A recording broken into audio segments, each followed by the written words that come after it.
Yo, thank you for coming back. This is the first video of the series. It's gonna come out once a week. This is basically just historic times or people in history. Um, Today is a man named Sam Walton. If you never heard of him, you don't know who he is, what he's done. Well, he's the founder and creator of Walmart. Have you been there?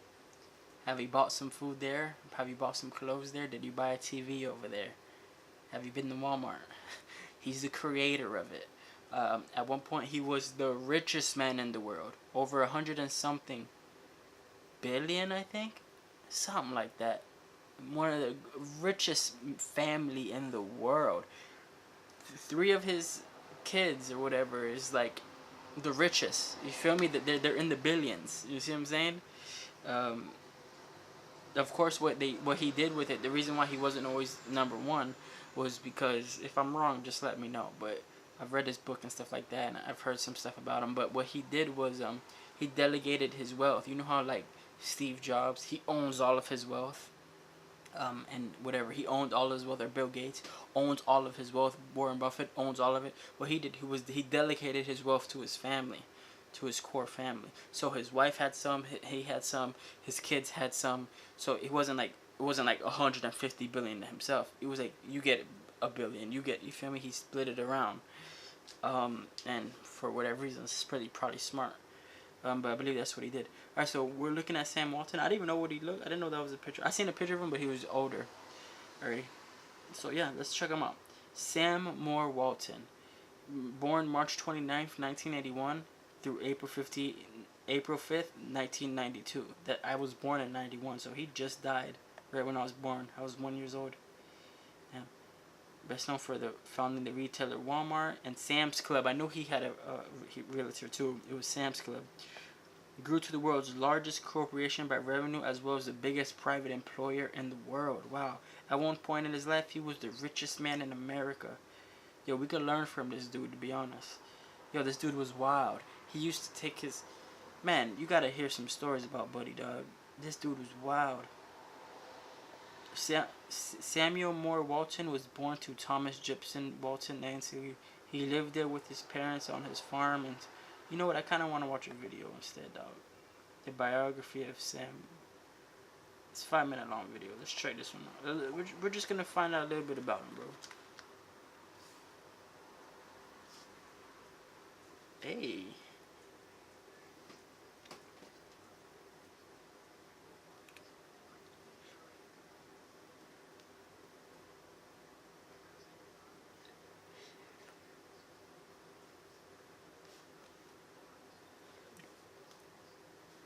I like that voice, huh?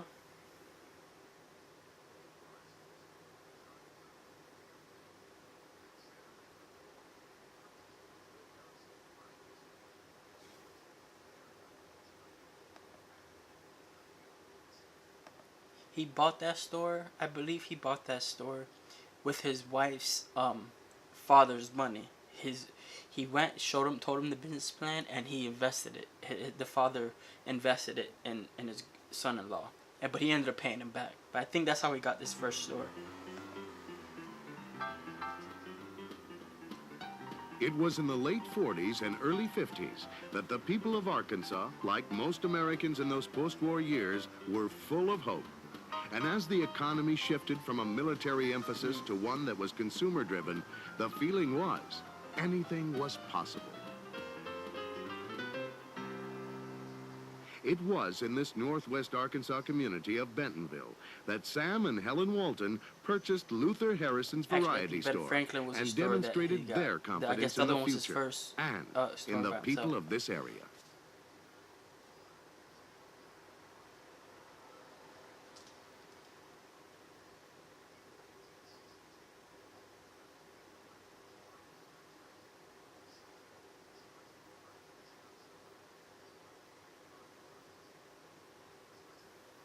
It was 1950, and they opened the first Walton 5 and 10, a Ben Franklin franchise with the Walton name. Sam had purchased the Bentonville store after operating this Ben Franklin franchise in Newport, Arkansas. He and Helen had been there for 5 years, and they were quite successful. So successful, in fact, that the man who leased it to them wanted it back. During the same time, Bud Walton had opened his own Ben Franklin in Versailles, Missouri.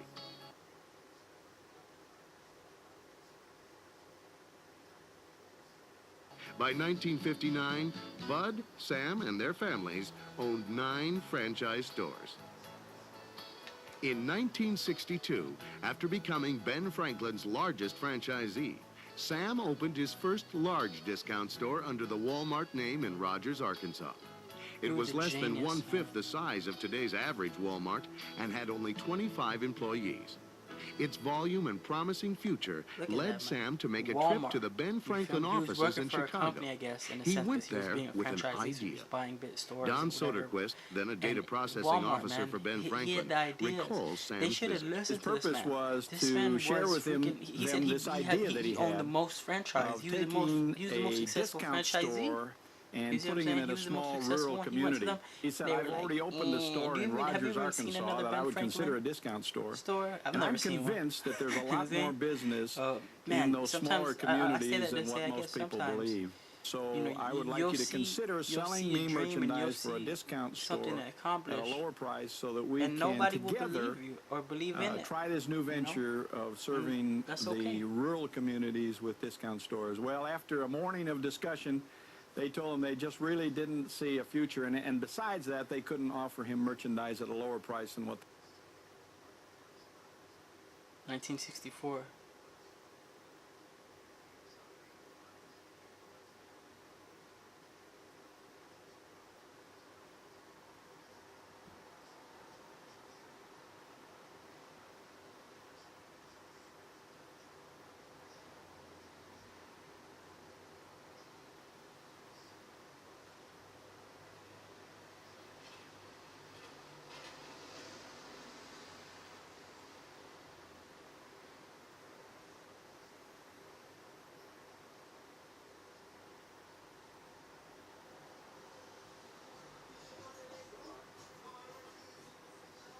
They were selling to the Ben Franklin franchisees. Undeterred, Sam continued to pursue his vision. And 2 years later, in 1964, he opened his second Walmart in Harrison, Arkansas. It was anything but a smooth opening. Here's how David Glass, then president of a drug retailing chain, remembers the store upon his first visit. When I saw the Harrison, Arkansas store, I thought to myself, this is absolutely the worst discount store or retail store that I've ever seen. Sam bought a couple of truckloads of watermelons and he'd stacked them up across the front of the store. He didn't care about failing. He had donkey rides for the kids out on the parking lot. He didn't care. And what he didn't anticipate is that the temperature was about 110 degrees in Harrison that day, and failure was not in his mind how it is in normal watermelon juice began to run all over the parking lot, and the donkeys did what donkeys do. Failure was nothing to him. And sort of tracked through all that. You can imagine what it looked like. The thing I didn't realize about Sam, though, and the people who were involved in those early days in Walmart, is that they had a quality that I haven't seen in many people or in many companies. And that was that there was never a day went by that they didn't improve something. And improve Walmart did.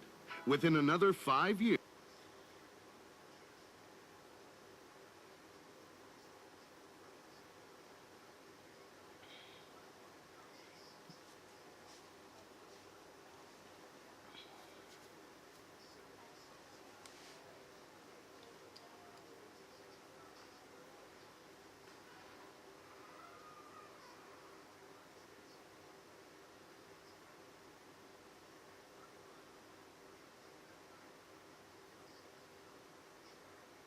Sam and his associates had proved the doubters wrong. A discounter who truly offered the consumer the assurance of low prices every day could be profitable in rural America. The hell? The 70s can be called the decade of growth. Oh, there's a Walmart In 1972, museum? Walmart was listed on the New York Stock Exchange. I might check that. This initial 100-share certificate would, after 8 2-for-1 splits, represent at the end of 1989 25,600 shares, worth well over $1 million. The 70s saw Walmart grow in many ways, from its first 60,000 square foot distribution center in Bentonville to 4 centers with combined space of 1.5 million square feet. And 3,500 employees at that time became associates, sharing in one of the most generous profit-sharing plans in American business. And, capping the decade, a milestone was reached in 1979.